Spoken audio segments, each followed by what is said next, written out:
sur Essentiel Shoujo. Aujourd'hui, petite vidéo présentation de mes achats du mois, un petit peu en avance parce que je n'ai déjà plus de sous, donc ce seront mes seuls achats ce mois-ci. Tous mes achats sont neufs. En fait, j'ai reçu pour mon anniversaire des bons d'achat, mais aussi des débuts de collection que je me suis empressée forcément de mettre à jour. Donc voilà, petite vidéo présentation de tout ça pour me donner un petit peu plus le temps de lire ce que j'étais censée lire pour la présentation suivante. Je commence tout de suite avec le premier tome de Qui suis-je pour t'aimer. J'avais reçu le petit livret avec le premier chapitre découverte et de toute façon comme c'était déjà d'une autrice que je connaissais pour Tense à couper le souffle, et bien je savais que j'allais le prendre. Donc je suis arrivée dans ma petite librairie habituelle et j'en ai discuté avec le vendeur et j'en ai fait une petite présentation vidéo que je vous invite bien évidemment à aller voir. J'ai commencé la nouvelle collection de Stand Up, une série en 4 volumes. Je connaissais déjà l'autrice pour son œuvre Les Secrets de l'Amitié, donc évidemment il m'a fallu la suite. En général c'est comme ça, quand j'aime bien une autrice ou un auteur, eh bien il me faut toutes ces collections. Donc voilà, petite collection de 4 volumes. Voilà, je me suis dit qu'une collection en plus en cours, c'était pas bien dramatique, mais il n'y en a pas qu'une.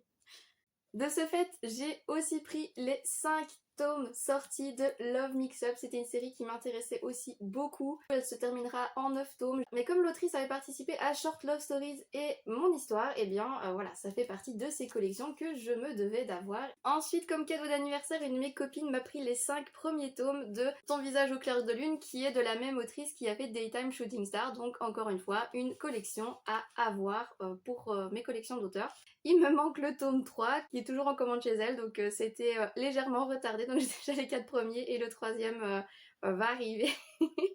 Toujours chez Pika, j'ai également pris les 2 premiers tomes sortis de Hug Me Please, qui est de la même autrice que LDK et Men's Life, donc je complète encore mes collections d'auteurs. C'était encore une série qui m'intéressait beaucoup, une série qui se conclura en 6 volumes, donc voilà, je rajoute encore une fois dans ma liste des collections en cours une nouvelle collection, une courte, c'est pas grave. De même, encore une nouvelle série, mais cette fois-ci j'ai un petit peu craqué. Voici donc les 9 tomes sortis des Caprices de la Lune. Mes amis m'ont offert pour mon anniversaire les premiers tomes et j'ai complété avec les bons d'achat, bons cadeaux d'anniversaire, pour avoir la suite de la série. Comme ça, voilà, comme vous le savez, j'aime bien de commencer par un ou deux, voir si ça me plaît et de continuer la série. Mais du coup, je n'ai rien lu de tout ça puisque j'attendrai la fin pour tout me faire d'un coup. Ouais, c'est mon côté un petit peu taré. Mais donc voilà, les 9 tomes sortis, je trouve les couvertures trop mignonnes, donc ça m'attirait depuis déjà super longtemps. Et bah voilà, l'occasion est faite, c'est réglé. J'ai également trouvé dans la collection Moonlight, après avoir regardé Le Ciel Étoilé, une petite série en 2 tomes, un yaoi. Il a l'air trop mignon, j'étais super attirée par la couverture, je me suis dit bah, je suis plus à un prêt, je vais l'embarquer avec, et vraiment trop mignon. Et alors, grosse surprise de ce mois-ci, je suis allée voir avec une de mes copines Le Château Solitaire dans le Miroir, et bien évidemment, j'ai craqué pour les volumes. 2 volumes sortis sur 5, donc encore une nouvelle collection à ajouter à ma liste. J'ai tellement kiffé le film, on a pleuré toutes les deux dans la salle de cinéma, il était vraiment très beau. C'est encore un style que j'aime beaucoup dans les films d'animation, donc voilà, ce n'est pas un film d'horreur, mais j'étais assez surprise par la tournure littéraire et donc la tournure de l'animation. J'ai vraiment beaucoup apprécié, les messages sont vraiment superbes. Voilà, le film est vraiment super touchant, il y a plein de petits liens qui se font comme ça, et alors on se dit ah tiens, ce moment-là ça me fait penser à l'autre moment qui s'est passé là, et du coup tout est lié. Vraiment, regardez le film, j'ai vraiment trop kiffé, donc c'est ça que j'ai craqué. Dans la suite de mes achats, eh bien il y a simplement les sorties du mois de mes collections en cours, donc avec Blooming Girls le tome 3, toujours avec ces fameuses doubles couvertures cartonnées qui prennent une place de monstre, que je n'aime pas la texture. Voilà, ça le plie un petit peu, je suis vraiment pas fan de ça, donc voilà, moi je n'aime pas trop cette couverture-ci, je pense que je vais rester sur celle-ci, que je trouve beaucoup plus mignonne, avec les 4 jeunes filles.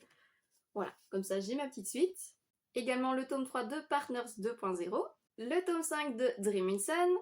Voilà, j'aime pas trop la couverture orange, ça sera peut-être pas ma préférée de tout le lot, mais ça reste toujours dans des tons très pastel, très sobres, pas trop flashy, mais juste assez pop. Donc vraiment c'est trop adorable, j'adore ces couvertures. Le tome 8 de Kowloon Generic Romance. Et pour terminer, le tome 12 de Oremiya avec son petit Exlibris à l'achat du tome. Voilà, c'est tout pour cette petite vidéo présentation de mes achats du mois. Voilà, grosso modo 30 tomes déjà ce mois-ci, que du neuf, des cadeaux, des bons d'achat, ça fait quand même déjà à combler un peu plus de 150 €, je vais dire ça comme ça. Mais voilà, c'est déjà pas trop mal pour un premier mois. Dites-moi dans les commentaires si ce genre de vidéo courte vous plaît, si vous voulez que je continue vers mes achats du mois. Il y aura certainement des achats du mois occasion, des achats du mois neufs, il y aura peut-être un regroupement des deux.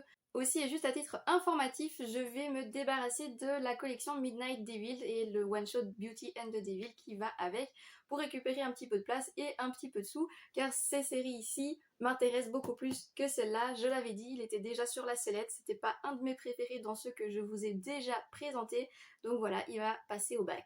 Si vous êtes intrigué à son sujet, vous pouvez toujours revenir sur la vidéo que j'ai déjà faite pour voir pourquoi je ne l'ai pas apprécié et pourquoi donc je décide de m'en séparer. Mais au moins, j'ai récupéré des sous et j'ai récupéré de la place parce qu'avec tout ce que je viens de ramener encore une fois, va falloir les caser.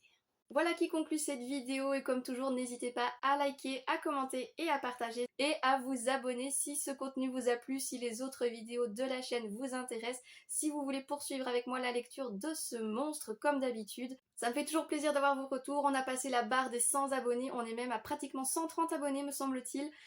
Également la vidéo de ma mangatée qui a fait fureur, je ne m'y attendais pas, en 2 semaines plus de 1000 vues. Merci les gars, franchement je ne m'y attendais pas. J'y aurais vraiment pas cru. Et tout ça c'est grâce à vous évidemment qui faites des vues, qui partagez, qui commentez, qui likez, qui revenez sur la vidéo pour la terminer ou pour la montrer. Vraiment ça me fait super plaisir, ça me touche énormément et ça me donne encore plus envie de faire plein de contenus différents. Donc voilà, merci à vous. Et en attendant la prochaine vidéo, je vous dis ciao!